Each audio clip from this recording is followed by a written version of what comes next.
سب کا شکریہ ادا کر رہے ہیں، اس لیے کہ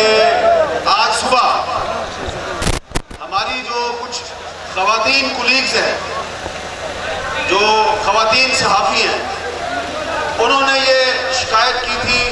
کہ وہ آزادی مارچ کا جو آپ کا جلسہ ہے اس کو کور کرنے کے لیے جب یہاں پہ آئیں تو ان کو اندر داخل نہیں ہونے دیا گیا۔ کچھ ہماری کولیگز تھیں، انہوں نے ٹویٹس کی، کچھ نے مجھے فون کیا، تو میں نے مولانا فضل الرحمان صاحب کو پیغام بھجوایا کہ یہ صورتحال ہے، آگے آپ کی مرضی ہے کہ آپ نے کیا کرنا ہے، لیکن یہ ایک شکایت ہے اور ہمیں امید ہے کہ آپ یہ شکایت دور کریں گے۔ تو چند منٹ کے اندر اندر جناب سینیٹر مولانا عبدالغفور حیدری صاحب اس سٹیج پر آئے، مولانا فضل الرحمان صاحب کی ہدایات کو سامنے رکھتے ہوئے انہوں نے یہاں سے اعلان کیا کہ آپ سب خواتین کا احترام کریں، اور جو میڈیا سے تعلق رکھنے والی ہماری خواتین بہنیں اور بیٹیاں ہیں، اگر وہ یہاں پہ آ رہی ہیں کور کرنے کے لیے تو ان کو آنے دیا جائے، ان پر کوئی پابندی نہ لگائی جائے۔ اور یہ جو آپ کا اعلان تھا، اس اعلان نے پاکستان کی تمام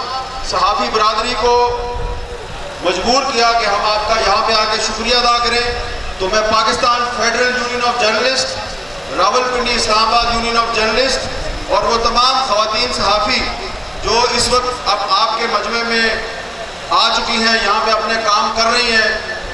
ان سب کی طرف سے آپ کا شکریہ ادا کرتا ہوں۔ آپ کا بہت بہت شکریہ۔ یہ ہم اس لیے آپ کا شکریہ ادا کر رہے ہیں کہ 2014 کا جو دھرنا تھا،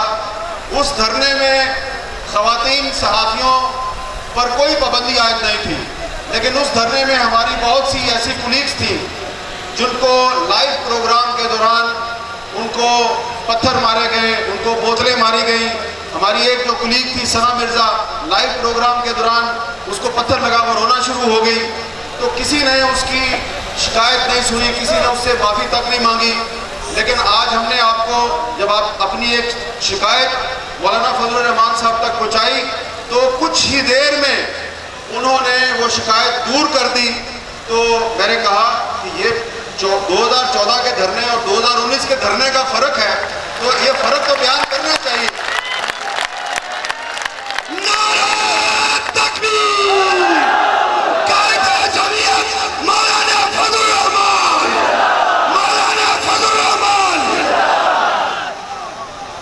بس میں کیونکہ ایک اخبار نویس ہوں، ایک صحافی ہوں،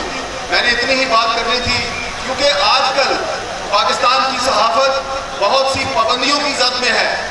تو جب ہم بھی پابندیوں کا مقابلہ کر رہے ہیں تو ہم یہ گزارش کرتے ہیں کہ وہ اپوزیشن پارٹیاں جو آزادی صحافت کا نعرہ لگاتی ہیں وہ بھی ہم پر کوئی پابندی نہیں لگائیں گی۔ تو ایک پابندی غلط فہمی کی بنا پہ لگی، آپ نے اس کو ختم کیا، ہم آپ کے شکر گزار ہیں اور امید کرتے ہیں کہ اب آپ کے جو مطالبات ہیں ان مطالبات میں آپ یہ مطالبہ بھی شامل کریں گے کہ پاکستان کی صحافت پر جو غیر اعلانیہ سینسرشپ عائد ہے، اس سینسرشپ کو ختم کیا جائے، کیونکہ یہ آئین پاکستان کی خلاف ورزی ہے۔ اور پاکستان کی صحافی برادری کی طرف سے میں صرف اتنا کہوں گا حبیب جالب کے کچھ اشعار کی صورت میں کہ میرے ہاتھ میں قلم ہے، میرے ذہن میں اجالا، میرے ہاتھ میں قلم ہے، میرے ذہن میں اجالا، مجھے کیا دبا سکے گا کوئی ظلمتوں کا پالا۔ میرے ہاتھ میں قلم ہے، میرے ذہن میں اجالا، مجھے کیا دبا سکے گا کوئی ظلمتوں کا پالا۔ مجھے فکر امن عالم، تجھے اپنی ذات کا غم، میں طلوع ہونے والا تو غروب ہونے والا۔ آزاد صحافت زندہ باد۔